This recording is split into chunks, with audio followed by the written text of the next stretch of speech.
Sultan Maulana Syarif Abdul Fattah Al-Mafaqih, atau Sultan Ageng Tirtayasa, lahir di Kesultanan Banten tahun 1631, meninggal di Batavia, Hindia Belanda, tahun 1692 pada umur 60 atau 61 tahun, adalah Sultan Banten ke-6.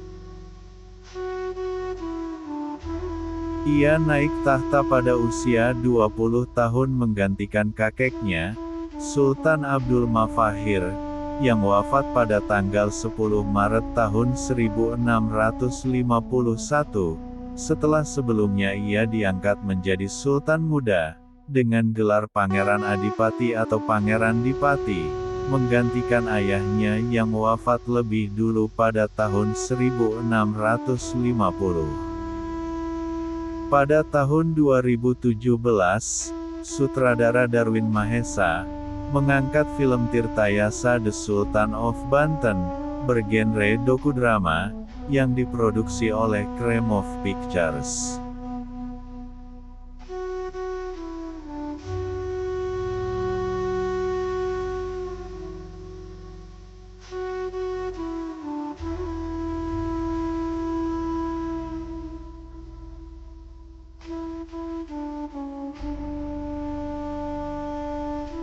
Sultan Ageng Tirtayasa adalah putra dari Sultan Abul Ma'ali Zakaria, Sultan Banten periode tahun 1640 sampai tahun 1650, dan Ratu Martakusuma. Sejak kecil ia bergelar Pangeran Surya, kemudian ketika ayahnya wafat, ia diangkat menjadi Sultan Muda yang bergelar Pangeran Dipati. Setelah kakeknya meninggal dunia pada tanggal 10 Maret tahun 1651, ia diangkat sebagai Sultan Banten ke-6, dengan gelar Sultan Abdul Fattah Al-Mafaqih. Nama Sultan Ageng Tirtayasa berasal ketika ia mendirikan keraton baru di Dusun Tirtayasa, terletak di Kabupaten Serang.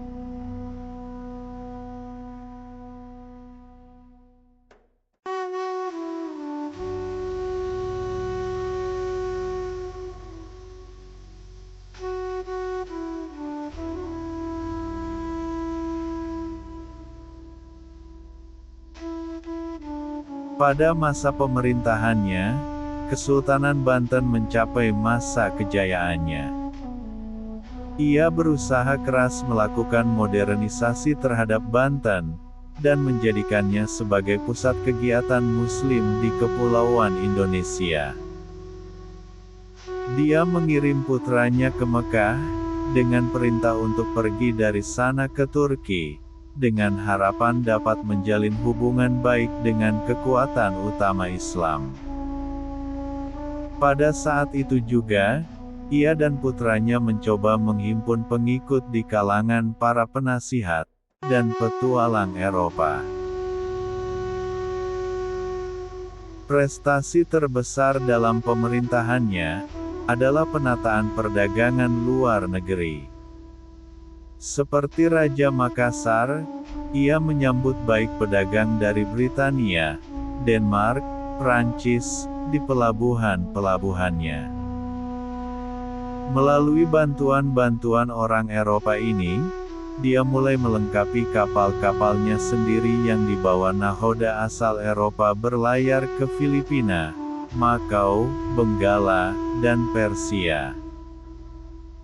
Saudagar-saudagar India, Cina, dan Arab berkumpul di Banten setelah tersingkir dari Malaka dan Makassar. Barang dagangan yang dijual di pasar Batavia, sebagian datang dari pelabuhan pesaing di Banten, dan gengsi Sultan Tirtayasa naik begitu tinggi sehingga ia menuntut bagian dalam perdagangan pala di Ambon dan dalam perdagangan timah di Semenanjung Malaya, sebuah tuntutan yang ditolak oleh pemerintah di Batavia. Sebelumnya, Bahkan bukan pada zaman sebelum kedatangan Portugis, perdagangan yang begitu luas terjadi di suatu pelabuhan Indonesia, seperti di Banten, pada waktu di mana VOC sedang berada di puncak kekuatannya.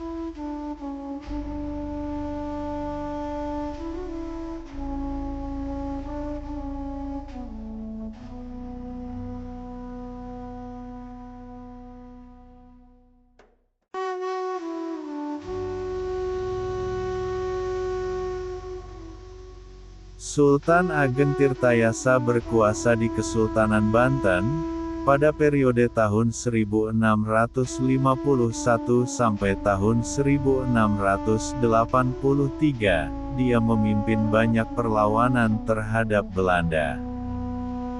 Pada masa itu, VOC menerapkan perjanjian monopoli perdagangan, yang merugikan Kesultanan Banten. Kemudian, Tirtayasa menolak perjanjian ini, dan menjadikan Banten sebagai pelabuhan terbuka. Saat itu, Sultan Ageng Tirtayasa ingin mewujudkan Banten sebagai kerajaan Islam terbesar di Nusantara. Di bidang ekonomi, Tirtayasa berusaha meningkatkan kesejahteraan rakyat, dengan membuka sawah-sawah baru dan mengembangkan irigasi. Di bidang keagamaan, Sultan Ageng Tirtayasa mengangkat Syekh Yusuf sebagai mufti, sekaligus penasehat kesultanan. Ia juga memberikan kepercayaan kepada Syekh Yusuf, untuk mendidik anak-anaknya tentang agama. Selain itu, Sultan Ageng Tirtayasa juga menikahkan putrinya yang bernama Siti Syarifah, dengan Syekh Yusuf.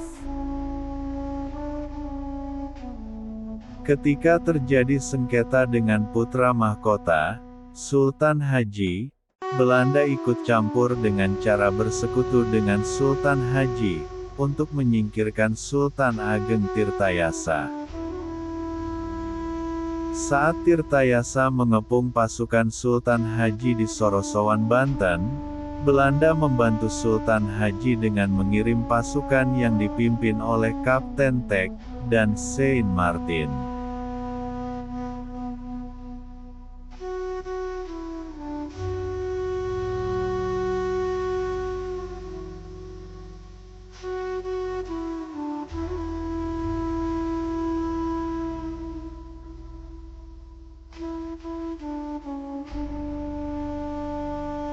Pada masa pemerintahan Sultan Ageng Tirtayasa, Kesultanan Banten aktif membina hubungan baik dan kerjasama dengan berbagai kesultanan di sekitarnya, bahkan dengan negara lain di luar Nusantara. Banten menjalin hubungan dengan Turki, Inggris, Aceh, Makassar, Arab, dan kerajaan lain.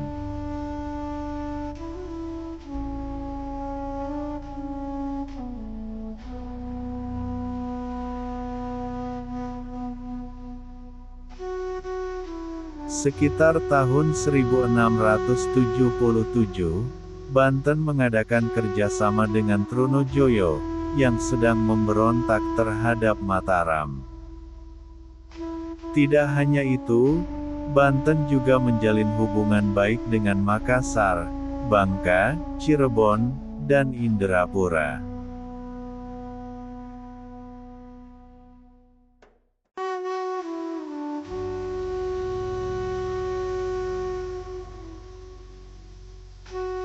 Sultan Ageng Tirtayasa berhasil menjalin hubungan dagang dan kerja sama dengan pedagang-pedagang Eropa selain Belanda, seperti Inggris, Denmark, dan Prancis.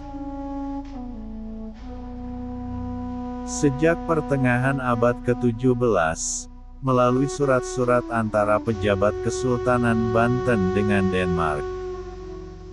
Pada tahun 1642, setidaknya ada 3 surat yang dikirimkan dari pejabat Banten kepada pejabat Denmark.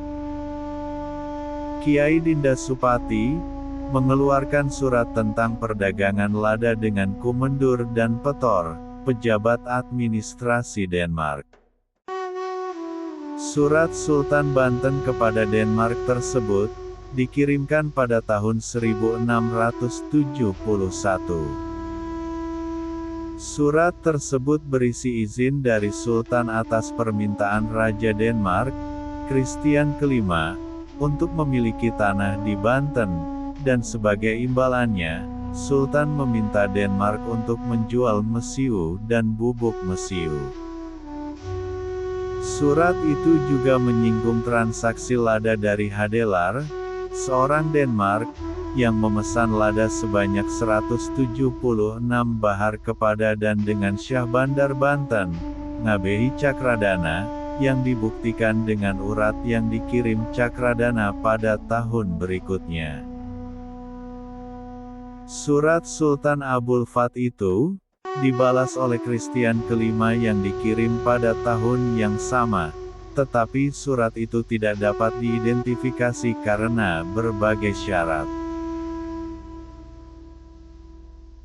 Pada tahun 1675, Sultan Abul Fath kembali mengirim dua surat kepada Christian V. Kedua surat tersebut isinya sama, yaitu mengenai pengaduan Sultan terhadap perilaku dua petor Denmark, yang berbuat curang dalam perdagangan. Setelah surat tersebut, hubungan diplomatik tidak ditemukan lagi melalui surat menyurat antara Banten dan Denmark, salah satunya karena tidak lama setelah surat terakhir Banten dikuasai Belanda. Surat-surat Banten dengan Denmark juga lebih bersifat formal, yaitu hubungan dagang. Hal itu terlihat dari bahasa yang digunakan, bahwa hadiah-hadiah persahabatan tidak menyertai surat-surat tersebut.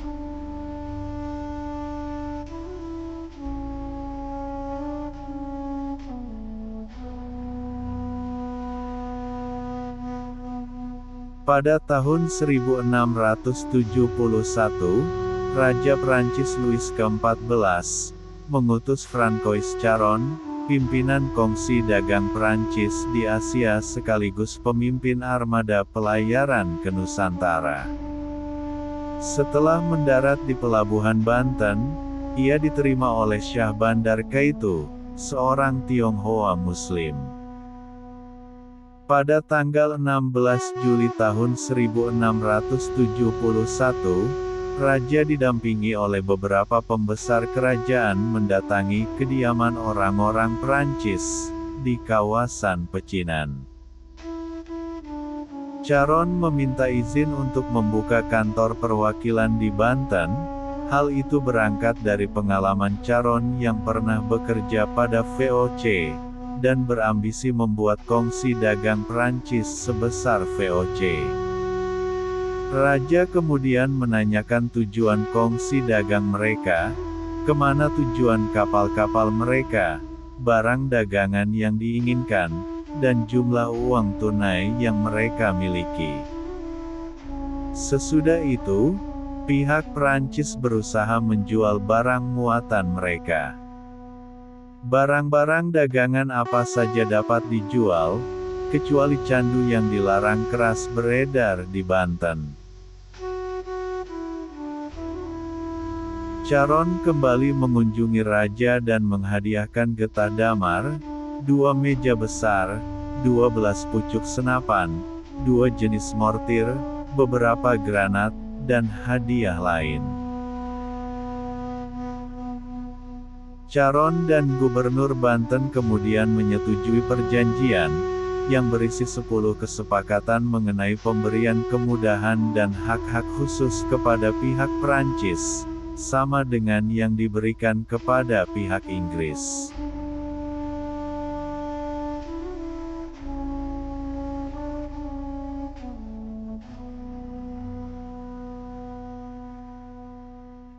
Hubungan baik antara Inggris dan Banten sudah terjalin sejak lama, Salah satunya adalah ketika Sultan Abdul Mafahir mengirimkan surat ucapan selamat pada tahun 1625 kepada Kerajaan Inggris, atas dinobatkannya Charles pertama sebagai Raja Inggris. Sultan Abdul Mafahir juga memberikan izin kepada Inggris untuk membuka kantor dagang.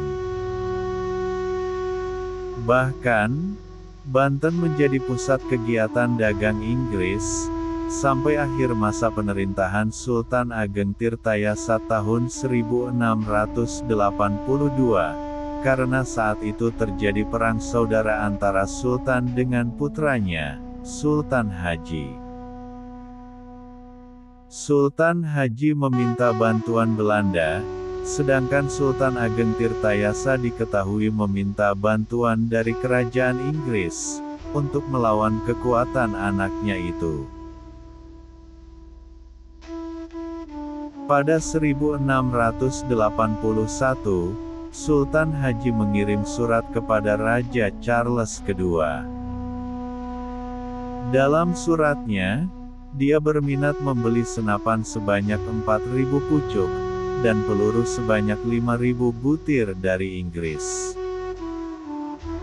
Sebagai tanda persahabatan, Sultan Haji menghadiahkan permata sebanyak 1.757 butir. Surat ini juga merupakan pengantar untuk dua utusan Banten, bernama Kiai Ngabehi Nayawi Praya dan Kiai Ngabehi Jaya Sedana. Tidak lama kemudian, Sultan Ageng Tirtayasa mengirim surat kepada Raja Charles II, meminta bantuan berupa senjata dan mesiu, untuk berperang melawan putranya yang dibantu VOC.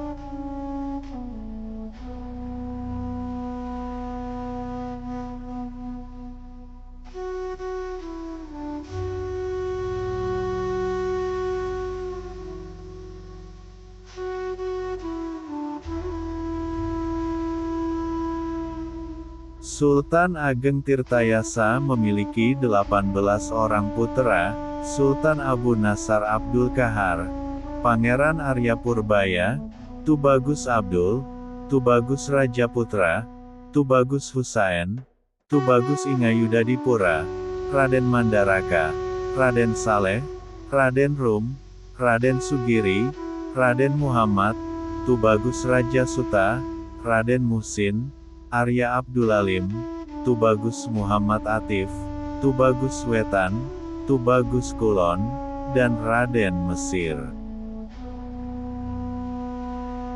Sejak masa pemerintahan Sultan Ageng Tirtayasa, gelar-gelar kebangsawanan Banten ditertibkan: Sultan untuk Raja, Pangeran Ratu untuk putra mahkota atau pewaris tahta pertama, Pangeran Adipati untuk pewaris tahta kedua atau adik Pangeran Ratu. Gelar Pangeran Ratu berkembang menjadi Tubagus, sementara Pangeran Adipati berkembang menjadi Adipati Mas. Keturunan Tubagus menyebar di daerah Banten, Jawa Barat, sementara keturunan Adipati Mas menyebar di Surabaya, Jawa Timur. Di pemakaman Boto Putih, pembagian ini menjadi dasar pembagian kawasan Kasepuhan dan Kanoman.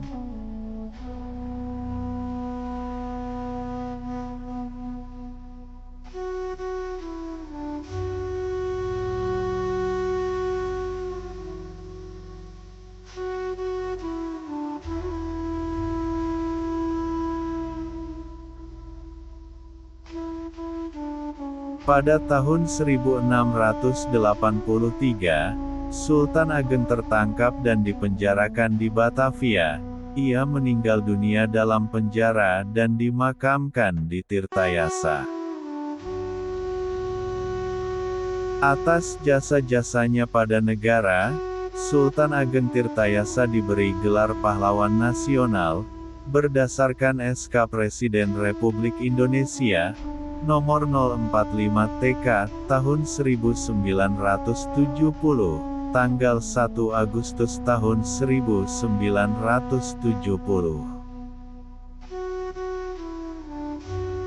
Nama Sultan Ageng Tirtayasa juga kemudian diabadikan menjadi nama salah satu perguruan tinggi negeri di Banten, Universitas Sultan Ageng Tirtayasa.